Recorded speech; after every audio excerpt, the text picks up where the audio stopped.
कि मक्का मुकर्रमा में जब हाजी पहुंचता है मियाँ, उसकी कैफियत अजीबो गरीब हो जाती है, हैरान की हालत होती है। जनाबे वाला वो खाने काबा जिसके बारे में माँ से सुना, बाप से सुना, मदरसों में पढ़े तो उस्ताजों से सुना, नमाज पढ़ने जाने लगे तो जनाबे वाला बचपन ही से जाना कि जब नमाज पढ़ते थे तो क्या कहते थे, मुँह मेरा तरफ क़िबला शरीफ को, ऐ लोगो वही काबा। आज जब निगाहों के सामने आता है तो आलम बयान से बाहर हो जाता है, इंसान खौफे खुदा से लरजने लगता है, आंखों का पैमाना दिल से टपकने लगता है। अल्लाह अल्लाह, चारों तरफ अल्लाह अकबर की सदाएं बुलंद हैं, हर किसी की जबान से अल्लाह का जिक्र बुलंद हो रहा है।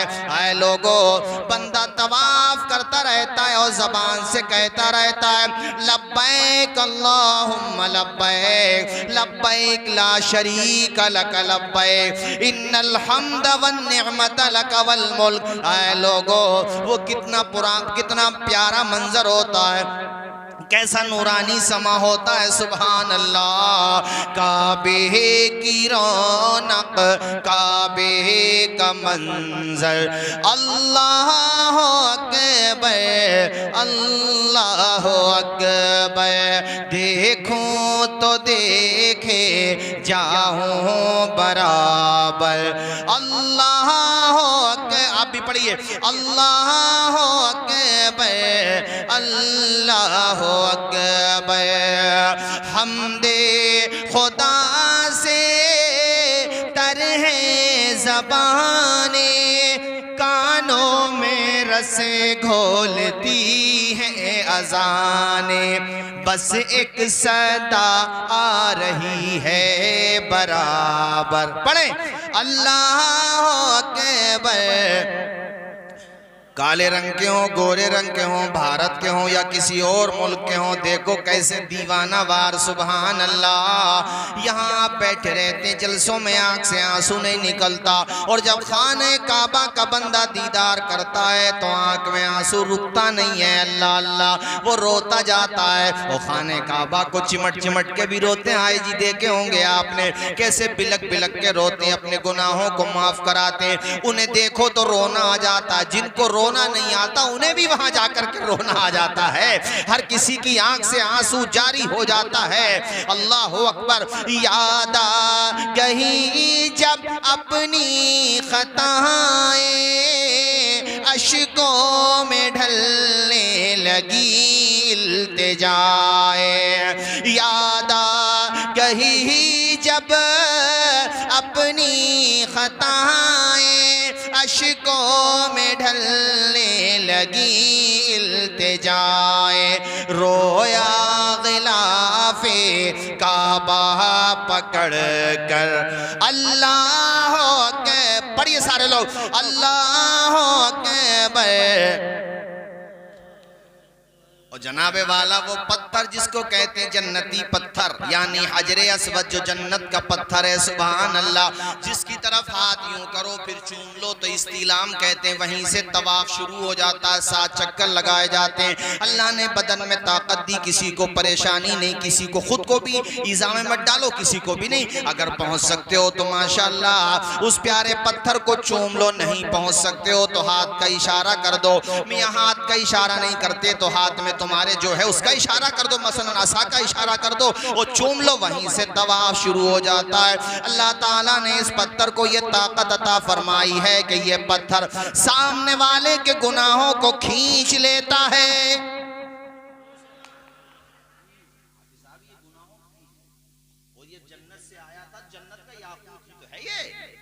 ये जन्नत से आया था तो दूध से ज्यादा सफेद था, और आज देखो गुनाहों को खींच खींच के खुद काला होगा।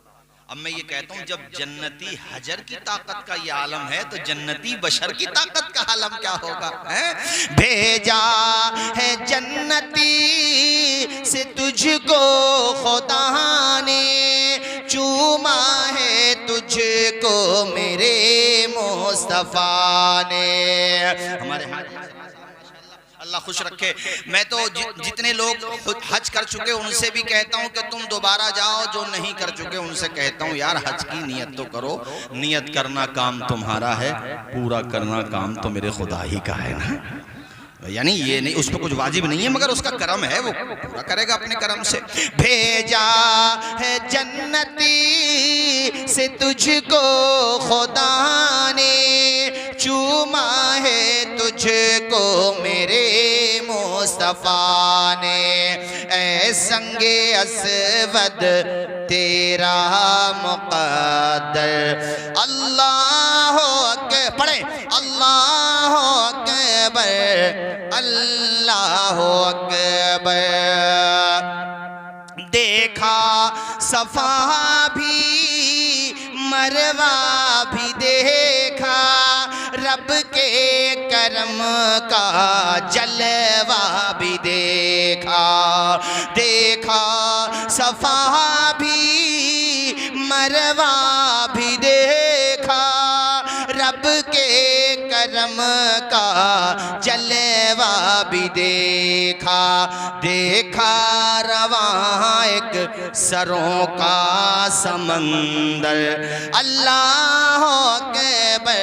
तुम कहोगे ये सफ़ा मरवा क्या है? कुरान में अल्लाह ने फरमाया इन्न सफ़ा वल मरवा मिन शाइरिल्लाह। सफ़ा पहाड़ी और मरवा पहाड़ी अल्लाह की निशानियों में से दो निशानियां हैं। क्या है सफ़ा मरवा? मैं बताता हूँ। हजरत इब्राहिम खलीलुल्लाह अपने बेटे इस्माइल को और अपनी बीवी हजरत हाजरा, जहाँ खाने काबा यहीं, उस वक़्त कुछ भी नहीं था। ये वादी गैर ज़ी ज़रा का लफ्ज़ आया है। वादी गैर ज़ी ज़रा उस जगह को कहते हैं जहाँ चरिंद परिंद भी ना आते हैं। अरे बोलो ना जोर से, चरिंद परिंद भी तो वहीं आएंगे ना जहाँ कुछ पानी होगा, कुछ सब्जा होगा। ये तो वादी गैर ज़ी ज़रा था। मगर देखो एक नबी के कदम आए तो बहारें आ गई। अब वहां पे वो एक मशकीज़ा पानी दिया, वो जाने लगे। बीवी ने दामन पकड़ लिया, मेरे शौहर मेरे दूध पीते बच्चे को छोड़ के और उसकी माँ को छोड़ के कहाँ जा रहे हैं? कोई जवाब नहीं दिया। बीवी थी और वो भी हाजरा। जरा जोर से बोलो। हजरत हाजरा समझ गई कि मेरे सरताज ने ये जो कदम उठाया है हमें छोड़ के जाने का, ये इनकी अपनी मंशा से नहीं है बल्कि खुदा के हुक्म से है। और जो खुदा का हुक्म है फिर वही इनकी मंशा भी है। बस इतना कहा, मेरे सरताज क्या आप हमें यहाँ खुदा के हुक्म से छोड़ के जा रहे हैं? हजरत इब्राहीम ने कहा नाम, हाँ मेरी शरीक हयात, अल्लाह ताला का जो हुक्म है मैं उसी की फरमा बरदारी कर रहा हूँ। तो हजरत हाजरा ने जवाब दिया था, ऐ मेरे सरताज, दामन छोड़ा और कहा था, ऐ मेरे सरताज जब आप जाइए, जो खुदा तुम्हारा कफील है वही खुदा मेरे और मेरे बच्चे का भी मुहाफिज है। ये होता है ईमान, इसको कहते हैं भरोसा। अल्लाह पे भरोसा रखो। उसने जब पैदा किया है तो वो हमें बेसहारा नहीं छोड़ेगा। हमने उसका दरबार छोड़ा, उसकी मदद ने हमको नहीं छोड़ा। वो तो इतने गुनाह करने के बावजूद भी हमें और आपको इज्जत भी दे रहा है, रिस्क भी दे रहा है, पर्दा पोशी भी कर रहा है। फिर हम कहें कि खुदा हमें क्या दे रहा है? क्या हमसे सवाल नहीं होना चाहिए कि हम खुदा की कितनी इबादत कर रहे हैं? बोलो, जोर से बोलो जरा। कभी तसव्वुर किया करो, सोया करो तो कितने लोग हैं जिनको आंखों की बीनाई नहीं मिली, करोड़ों रुपया खर्च कर दे, बड़े बड़े मालदारों की बात कर रहा हूं, करोड़ों रुपया खर्च कर दे, उन्हें बीनाई मिल जाए, बस खुदा ने फ्री में तुझे आंखें दे दी, चलने की ताकत दी खुदा ने, सोचने के लिए भेजा दिया खुदा ने, धड़कने के लिए दिल दिया खुदा ने। माँ के पेट में जब 3 अंधेरों में था तब भी तेरे दिल को ऑक्सीजन दी खुदा ने, जिंदगी की धड़कन दी खुदा ने। उस खुदा को तो याद कर, उसकी बारगाह में सजदे किया कर, उसका एहसान माना कर और अपने आप को पक्का मोमिन बनाने की कोशिश करो। मेरे साथियों, हजरत हाजरा का किरदार देखें माएँ बहनें भी, और आप सबसे भी कहता हूँ कि देखो हजरत इब्राहीम का किरदार, हजरत इब्राहीम की सीरत तैयबा कि अपनी बीवी बच्चे को छोड़ दिया खुदा के हुक्म की खातिर। और ये तो इम्तिहान का एक हिस्सा हाजी खलील साहब, वरना तो एक वक्त वो भी तो आया था कि खुदा का हुक्म हुआ तो एक ही बेटा था। हाय हाय हाय, एक उस वक्त हजरत इसहाक अलैहिस्सलाम पैदा नहीं हुए थे, एक ही बेटा था। कितनी दुआओं के बाद वो बेटा मिला था, और वो भी बेटा जिसका नाम इस्माइल। सुभान अल्लाह। और फिर अल्लाह का हुक्म हुआ तो जमीन पे लिटा दिया। मिना की वादी थर थर कांप रही थी मियां, थर थर कांप रही थी मिना की वादी। और आसमान के फरिश्ते कह रहे थे, या अल्लाह ये जमीन पे हो क्या रहा है? तेरा खलील अपने बेटे को ज़िबह कर रहा है। अल्लाह पाक ने फरमाया, फरिश्तों देखो मेरा खलील मेरे लिए क्या कर सकता है। मैंने उससे जो कहा वो करता चला जा रहा है। अल्लाह अकबर, तसव्वुर तो करें। और फिर छुरी रख दी थी गले पर, तो अल्लाह पाक ने फरमाया, वफ़दैनाहु बिज़िब्हिन अज़ीम। अल्लाह अकबर के हमने हजरत इस्माइल की जगह फिदिया भेज दिया दुम्बे का। हजरत जिब्रील अमीन लेकर के आए थे और उनको हटाया, मगर साहब छुरी पे भी कुर्बान जाओ, पूरी ताकत लगा दी थी हजरत इब्राहिम खलीलुल्लाह ने, तू काटती क्यों नहीं? मगर छुरी कहती थी, खलील तेरी मानू या तेरे खुदा की मानू? तेरे खुदा का हुक्म ये है कि मेरे इस्माइल के हुल्कुम पे अल्लाह अकबर जर्रा बराबर खराश भी नहीं आना चाहिए। उन्होंने छुरी ऐसे खड़ी कर ली और फिर छुरी के सिरे पे पूरी ताकत लगा दी थी। इतने में हजरत जिब्रील अमीन जन्नत से दुम्बा लेकर के आए, इस्माइल को हटा दिया गया, दुम्बा कट गया, आंखों से पट्टी खोली गई। अल्लाह अकबर, देखा हजरत इस्माइल ने अपने वालिद को देखा और हजरत इब्राहिम ने अपने बेटे को देखा। दोनों बाप बेटे गले से मिले और हजरत इब्राहिम का ईमान उस वक्त भी कह रहा था, मालिक अगर तेरा हुक्म होगा तो मैं अपने बेटे को फिर भी तेरी बारगाह में कुर्बान करने को तैयार हूँ। मेरे मालिक, तूने इम्तिहान लिया और इम्तिहान में कामयाबी देना भी तेरा करम है, तेरा फजल है। इसको कहते हैं ईमान का दर्जा। और अल्लाह को ये अदा कितनी पसंद आई साहब। अब कयामत तक जब तक हक वाले रहेंगे, ये सुन्नत इब्राहिमी जारी रहेगी। जरा जोर से बोलो, सुन्नत इब्राहिमी जारी रहेगी। अल्लाह अकबर। मैं आपको वो बता रहा था। अब हजरत हाजरा ने क्या कहा कि आप जाइए, आप हमारी फिक्र ना कीजिए। अब बताओ, एक मशकीज़ा पानी, मगर है खुदा की मेहरबानी। अब वो पानी जो था चंद ही दिनों में खत्म हो गया। माँ के सीने में जो खूने जिगर था, जो आबे शीर था, वो भी खत्म हो गया। इस्माइल ने एड़ियां रगड़ना शुरू कर दी। वो एड़ियां रगड़ना क्या था? वो सिग्नल था कि इस बंजर जमीन पे नूर की बरसात होने वाली है। जरा जोर से। अब बेटा प्यास से जब देखा, मेरा बेटा प्यास की वजह से एड़ियां रगड़ रहा है, ये भी माँ होती है साहब। यहाँ पे एक बात कहेंगे आप सबसे, अगर माएँ जिंदा हैं, जितना हो सके सेवा कर लो। ये बात दिमाग में बिठा लेना। चंद भाई हो तुम, मसलन 5 भाई हो, 8 भाई हो, 7 भाई हो, 2 हो, 3 हो, अकेले हो। अगर कोई दूसरा भाई तुम्हारा ऐसा है जो माँ बाप को बोझ समझता है, तो तुम्हें उसके रास्ते पे नहीं चलना है, क्योंकि वो जहन्नम के रास्ते पे जा रहा है। तुम्हें जन्नत के रास्ते पे चलते हुए अपने माँ बाप की खिदमत करके जन्नत में जाने का इंतजाम करना है। ये मुझे इसलिए कहना पड़ रहा है कि मैं देख रहा हूं कि हमारे पास युवा चंद टके कमाने लगते हैं तो अपने माँ बाप को आंखें दिखाने लगते हैं, और वो अपने बूढ़े माँ बाप से कहते, तुमने हमारे लिए क्या कर दिया? अरे बेवकूफ आदमी, तूने 10-20 हजार रुपए क्या कमाए? तू माँ बाप से कहता है कि उसने, वो बेचारा जवानी में सफेद हो गया, और उसे कहते हो उसने तुम्हारे लिए क्या कर दिया? उसने खुद कहाँ खाया, तुम्ही को तो खिलाया। उसने जो कमाया तुम्हारे लिए कमाया, और आज तुम्हारा नंबर आया तो तुम अपने बूढ़े माँ बाप को दाएं बाएं करने लगे। याद रखना, माँ बाप जिंदगी के दरख्त की जड़ है। अगर जड़ को काट दोगे तो शाखाएं कितनी भी हरी भरी हो जाएं, वो कामयाब नहीं रह सकती, सूख जाएंगी। ऐसे ही माँ बाप का मामला है। मैं तो तकरीरों में हर जगह इस बात को कहता हूं कि अपने माँ बाप की खूब इज्जत करो, उनकी दुआएं लो। अरे पीरों फकीरों उलमा की दुआएं बाद में लगती हैं, पहले माँ बाप की दुआएं लो। अपने माँ बाप की दुआएं लो। अगर उनकी तरफ से, एक बात कह रहा हूं, उनकी तरफ से कुछ हक तलफी भी तुम्हारी हो जाती है, खुदा रसूल के लिए माफ करो। बहरहाल हो तो तुम उन्हीं का खून। बोलो ना जोर से जरा, है? बल्कि मैं 2-3 शेर भी सुनाऊं इस बारे में। बारात किसकी जा रही है? वालदा तो मुशाहिद भाई को तो मैं जानती हूँ। अपनी वालदा से भी दुआएं लो और अपने वालिद साहब से भी, क्योंकि जिसकी बारात जा रही है उसकी अब दूसरी जिंदगी गोया की शुरू हो रही है। शादी के बाद जिम्मेदारी डबल हो जाती है। आने वाली दुल्हन का हक भी पहचानना है और अपने माँ बाप के हक में किसी तरह की कोई कोताही भी नहीं होने देना है। बात समझ आई कि नहीं आई है? और अपनी माँ से जो कहना वो मैं अशार में आपको सुनाता हूँ, जरा एक मर्तबा बुलंद आवाज से बोलें सुभान अल्लाह। काफी दिनों के बाद मेरी तकरीर हो रही है, मैं भी जानता हूँ वक्त नहीं दे पाता, मगर हमारे अजीज हाफिज आमिर साहब उन्होंने बहुत पहले ये तारीख लिखवाई थी और उनकी मोहब्बत है।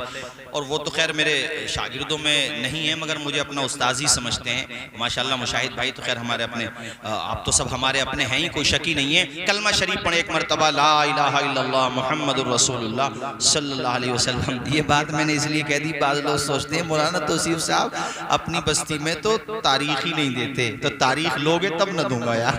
अब एक दिन पहले ही कहोगे तो भाई मैं कहीं का प्रोग्राम तो कैंसिल नहीं कर सकता ना, मजबूरी होती है, सबके प्रोग्राम होते हैं। खाली होऊंगा तो जरूर बोलेंगे। माशाल्लाह मजमा देख के मेरा बड़ा दिल खुश है, बोलें जोर से सुभान अल्लाह।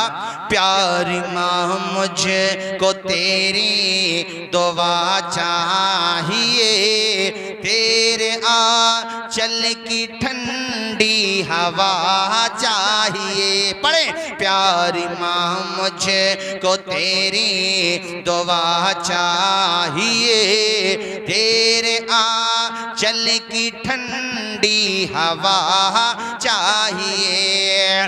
तेरी खिदमत से दुनिया में इज्जत मेरी, तेरे कदमों के नीचे है जन्नत मेरी। सर पे साया तेरा उम्र भर चाहिए, प्यारी माँ मुझको तेरी दुआ।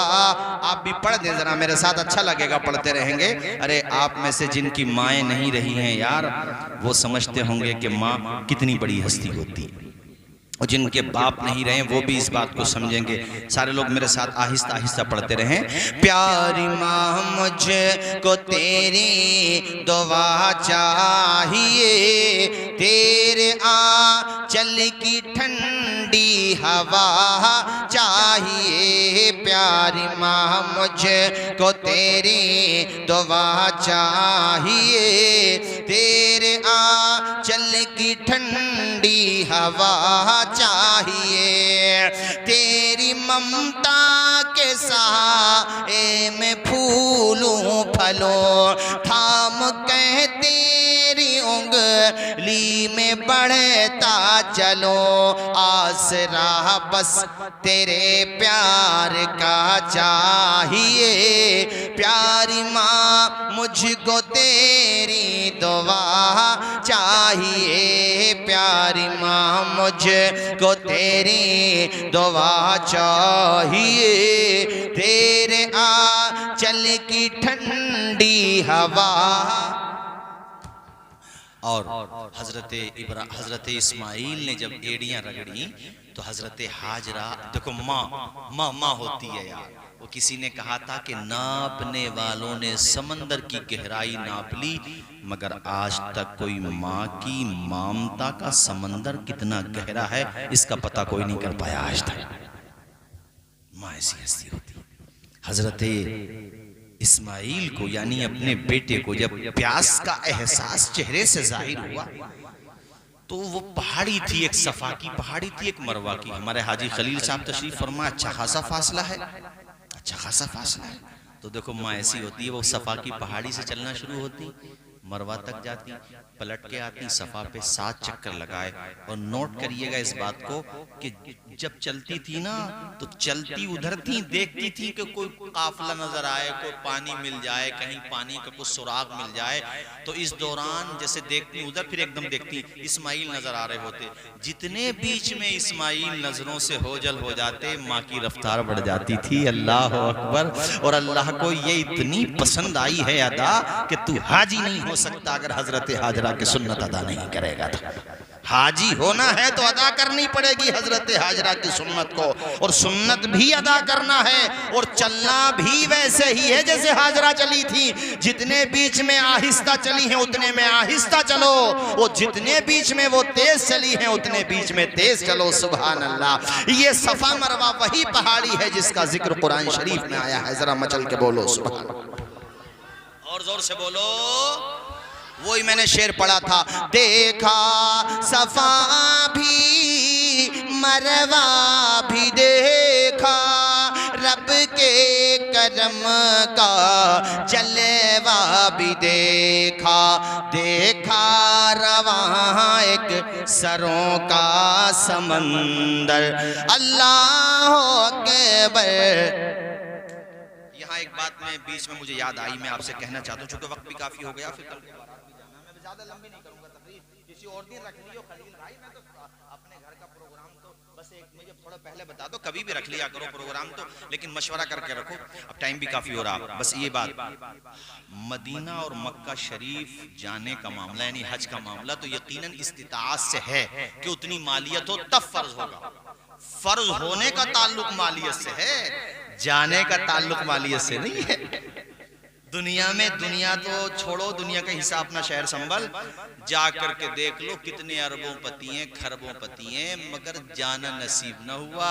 और दूसरी तरफ तुम गरीब तबके के लोगों को देख लो, दिल में तड़प थी, खुदा का करम हुआ, हुजूर का बुलावा आया, मुस्कुराते हुए खुद भी गए और साथ में अपने बीवी बच्चों को भी ले गए। आपसे अर्ज करूं कि ये आगरा जो है अपना, इससे क्या बोलते हैं, जहां ताजमहल है आगरा, वहां का एक वाकया न्यूज चैनल पे चला भाई। वो रक्षा पोलर था, रक्षा पोलर खुद भी गया, अपनी बीवी को भी साथ ले गया। बताओ, रक्षा पोलर अच्छे खासे कई लाख रुपए।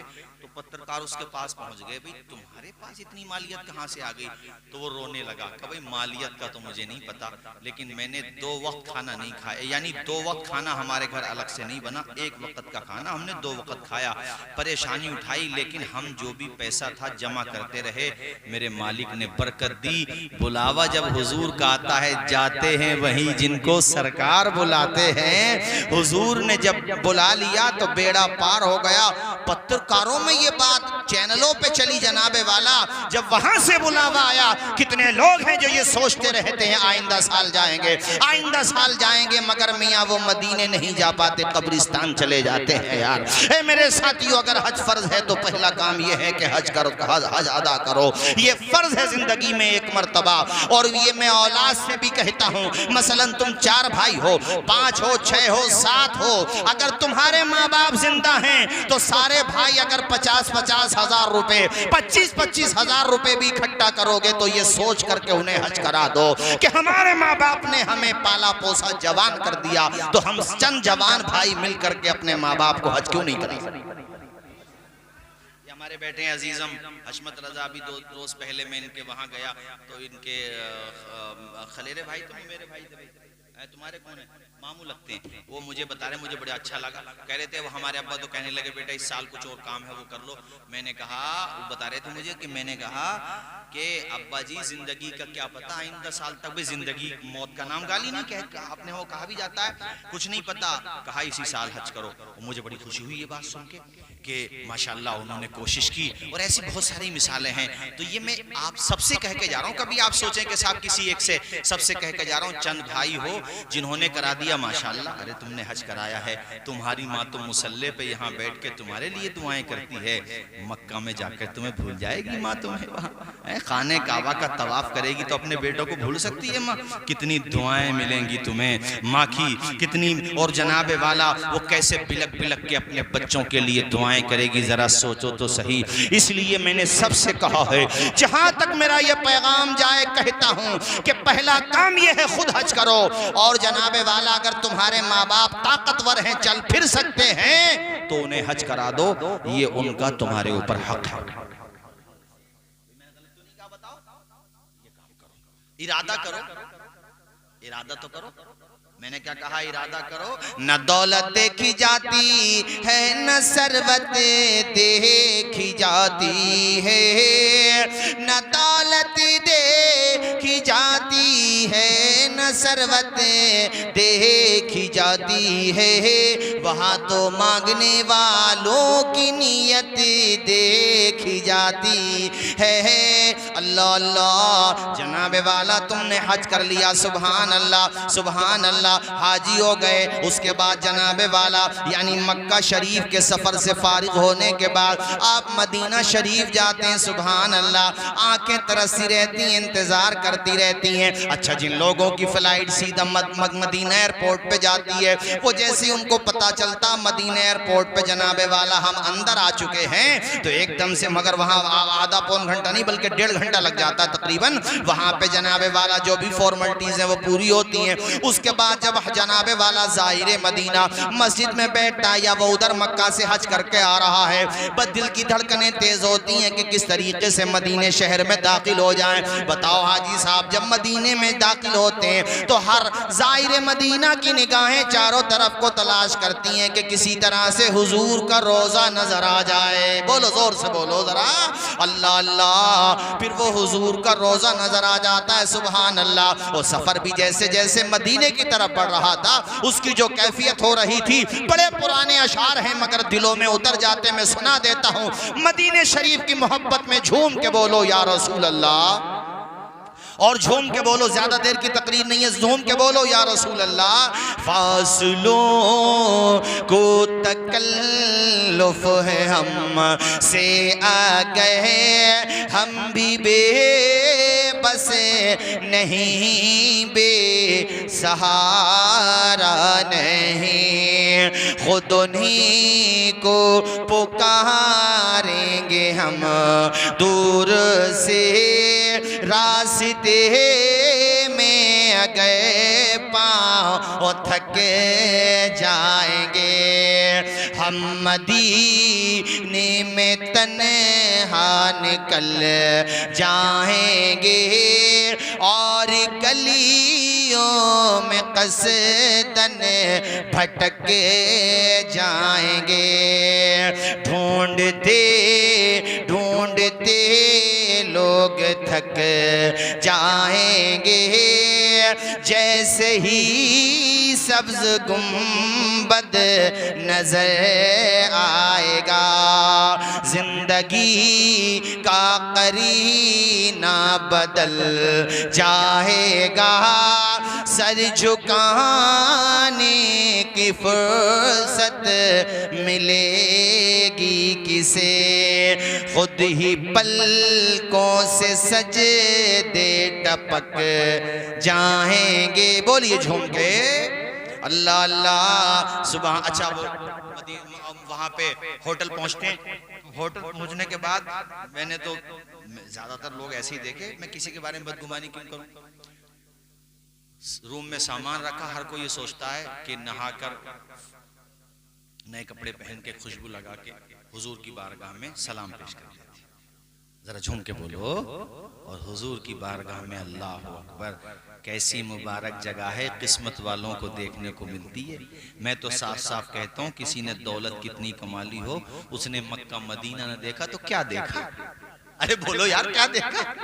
अरे अरबों रुपया देख लिया, मगर तुमने अगर मदीने न देखा, और वो मजदूर आदमी जिसने मदीना भी देखा, मक्का भी देखा, मस्जिद नबवी देखी, और वहां पर खलील भाई मकाम कुबा, सुभान अल्लाह, है कौन सी जगह, अल्लाह अकबर, जहां हुजूर जब हिजरत करके गए थे तो पहले कुबा बस्ती में रुके थे, यानी वो मदीने शरीफ से कुछ फासले पर थी। मक्का से आते हुए पहले वही जगह पड़ती थी, वहीं पे हुजूर के चाहने वाले थे, वहीं पे रुके। तो वहां पे एक मस्जिद बनाई गई जिसका नाम है मस्जिद कुबा। जोर से बोलो, मस्जिद। इस मस्जिद की इतनी फजीलत है कि इस मस्जिद के बारे में आया, अगर 2 रकत बंदा इसमें नफल अदा करे तो अल्लाह उसको उम्रे का सवाब अता फरमा देता है। और मदीने में एक मस्जिद, और मसाजिद ही मसाजिद है माशाअल्लाह, एक मस्जिद है जिसका नाम है मस्जिद क़िबलतैन। इस मस्जिद में हुआ क्या था, हुजूर नमाज पढ़ रहे थे बैतुल मुक़द्दस की तरफ, मगर दिल में ये था, या अल्लाह हमारा क़िबला तो तू काबा बना दे। बाज़ लोग कहते हैं हुजूर के चाहने से क्या होता है, अरे नादानो, हुजूर के चाहने से क़िबला बदल जाता है। क़द नरा तक़ल्लुब वजहिका फ़िस समा, ए महबूब तू जो आसमान में देख रहा है, यानी तू जो दुआएं कर रहा है, हम जानते हैं और सुनो, अल्लाह ने कहा महबूब अगर किबला बदलना ही तू चाहता है तो नमाज बाद में मुकम्मल होगी, पहले किबला बदला जाएगा। तो हुजूर नमाज ही की हालत में खाने काबा की तरफ को हो गए थे। तो चूंकि ये वो मस्जिद है जिसमें बैक वक्त दो किबलों की तरफ नमाज पढ़ी गई, इसलिए इसको कहते हैं मस्जिद किबलतैन, दो किबलों वाली मस्जिद। बोलो जोर से सुभान अल्लाह। और मदीने शरीफ में ओहद की पहाड़ियाँ भी हैं। ये मैंने मदीना मक्का शरीफ का तस्करा मुख्तसरन किया है, बस तुम्हें थोड़ा सा इसका मैंने एक नमूना दिखाया है ताकि दिल में तड़प पैदा हो और अभी से हौसला पैदा हो। अब तो चूंकि दरख्वास्तों के टाइम गुजर चुके, मगर अभी से जहन बनाओ यार, जहन तो बनाओ, इरादा तो बनाओ, मजबूत फौलादी जिगर तो बनाओ, खुदा की बारगाह में दुआएं तो करो। अरे मैंने कितने लोग देखे यहाँ से गए तो बीमार थे, जमजम पिया तो ले सुभान अल्लाह, न दवा खाने की जरूरत है न जनाबे वाला शिफा खाने की जरूरत है। अरे वहां का तो पानी है मियां, खुदा की मेहरबानी है।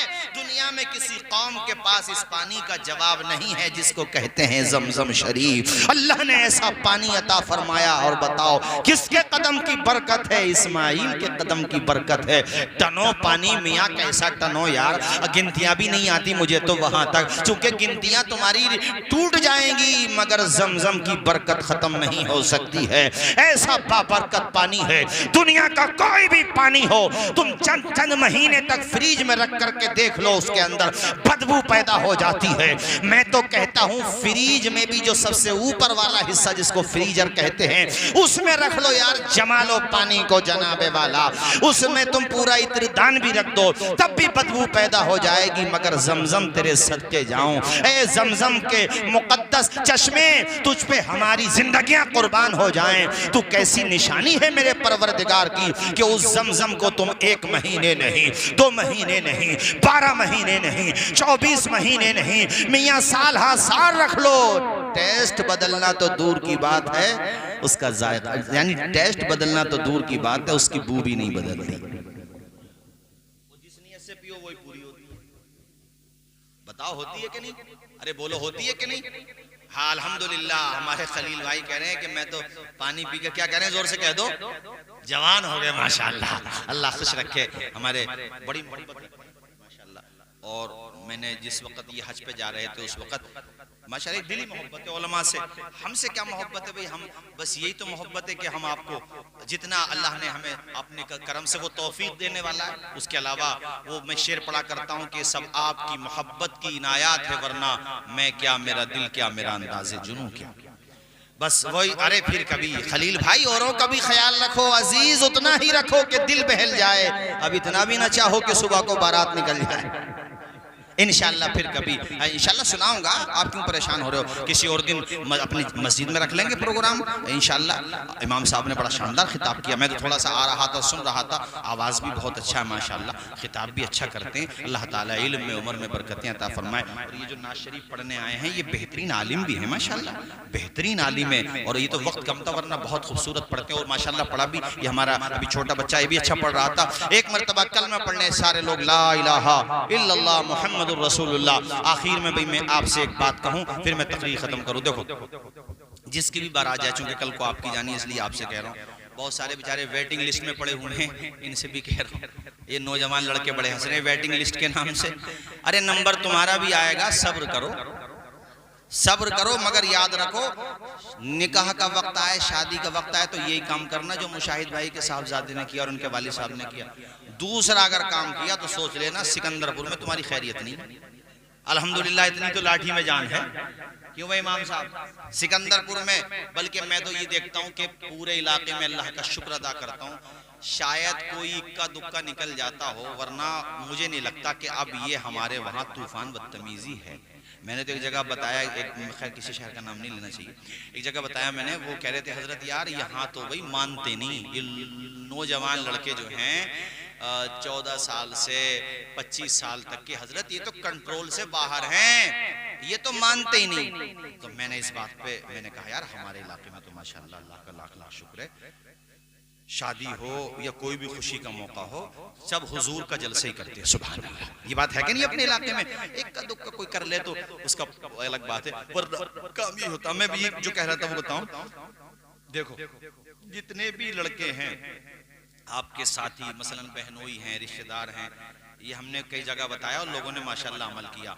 दूल्हा के सर पे भी अमामा होना चाहिए और दूल्हे के साथ जो उसके दोस्त जा रहे हैं उनके सर पे भी अमामा होना चाहिए। ये हुजूर की बड़ी प्यारी सुन्नत है। सुभान अल्लाह। अमामा आप बांध देना या इमाम साहब को बुलवा लेना, सर पे अमामा बांध के जाओ, हमारे नबी की सुन्नत है। और एक मशवरा और दूंगा आपको मैं, और कल को आपको भी इस पे अमल करना है कि जब दूल्हा बना दिए जाओ और बारात तुम्हारी घर से निकलने लगे, कदम तुम्हारे घर से निकलने लगे, तो माँ के मुबारक हाथ अपने सर पे रखवा लो, इंशाअल्लाह जिंदगी भर उसका साया तुम्हारे सर पे रहेगा।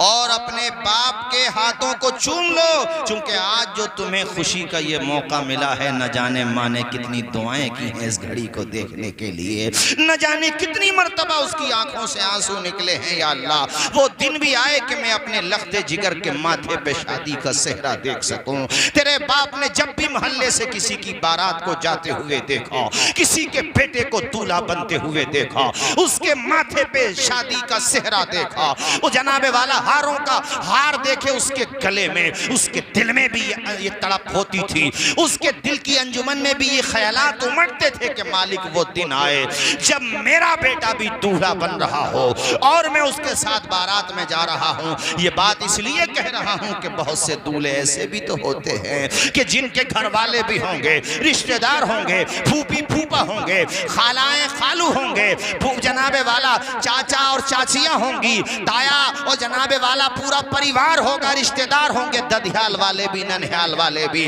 मोहल्ले वाले भी, तमाम लोग होंगे, मगर वो बाप नहीं है जो जिसने तुम पे सर पे दस्ते शफ़क़त रखा, वो माँ नहीं है जनाबे वाला जिसने तुम्हें खूने जिगर पिलाया। इसलिए खुदा का शुक्र अदा करें वो लोग कि जिनके लिए दूल्हा बनते वक्त उनके माँ बाप का प्यार मिल जाता है, और वो सब्र करे जिन्हें नहीं मिल पाता।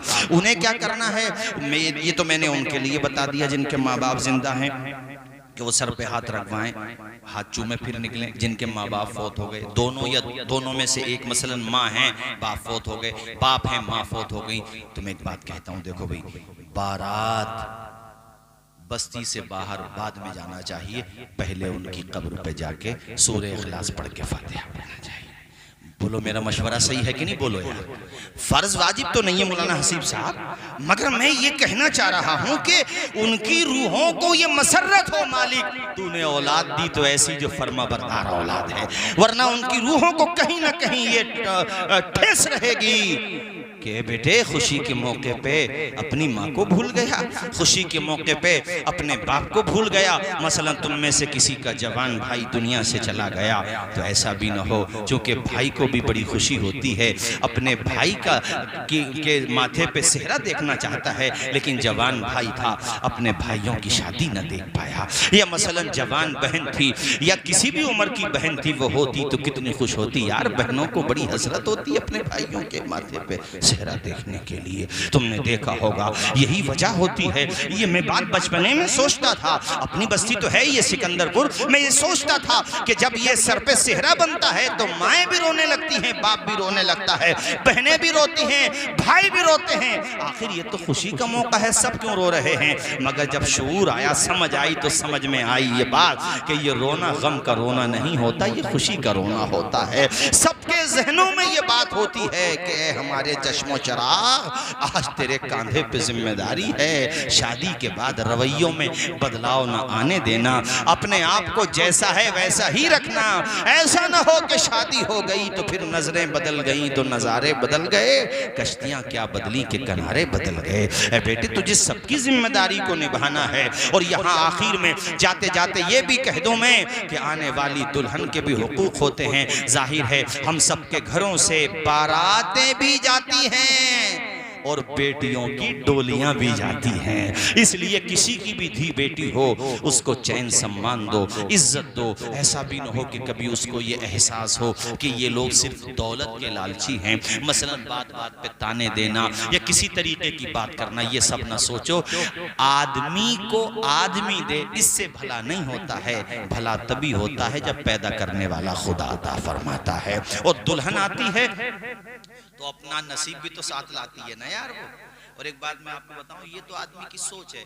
वो आदमी ये सोचने लगे कि कोई भी बाप कमी करेगा, ऐसा नहीं होता है। देखो, बेटी बाप के लिए बेटी होती है, कोई भी बाप। अब बताओ, यहाँ तक मुझे रिपोर्टें मिलती हैं कि बाज माँ बाप अपनी बेटियों का घर बसाने के लिए जमीन तक बेच देते हैं। अब बताओ माँ बाप क्या करेंगे इसके अलावा। इसके एतबार से मैंने कहा कि हम सब लोगों को ये सोचना चाहिए कि जो मिल गया कोई बात नहीं है, अल्लाह पे भरोसा करें। जितना मिल गया ठीक है, नहीं मिला तब भी ठीक है। किसी के में हमारा जुमला याद रखें, किसी के देने से भला नहीं होता, भला तब होता है जब खुदा, और खुदा जब अता करता है तो अपने वहां एक कहावत नहीं है कि अल्लाह ताला जब देता है तो यकीन रखें। वो एक शेर में पढ़ा करता हूं अक्सर तकरीरों में, मेरी आपने सुना होगा, नेट पे भी सुना होगा कि बिजली को कड़क, शम्मा को लो देता है, वो तो पत्थर में भी कीड़ों को ग़िज़ा देता है। और देने पे जो आती है करीमी उसकी, एक मांगो तो सो देता है। वो बड़ा करीम है, सूखी टहनी को सांस देता है, पत्थरों को भी नाज देता है। उसकी कुदरत के सब करिश्मे हैं, मियाँ जिसको चाहे नवाज देता है। उस पे भरोसा रखो, अल्लाह पे यकीन रखो। हमें अपनी बस्ती के जवानों से पूरी उम्मीद है। माशाल्लाह रबीउल अव्वल पे तो आप लोग जलसा करते ही हो, किया करो इंशाल्लाह। मैंने भी सोचा कि आप सब लोगों के राब्ते में भी रहा करूंगा, रहता भी हूँ लेकिन मजीद रहा करूंगा, ताकि छोटे छोटे ही हों लेकिन प्रोग्राम भी होते रहना चाहिए। इमाम साहब हमें इंशाल्लाह कोशिश करेंगे अपने प्रोग्राम होते रहें। 10 बातें आप दीन की सुनेंगे इंशाल्लाह, 5 बातें तो समझ में आ ही जाएंगी इंशाल्लाह, और अमल कर ही लेंगे।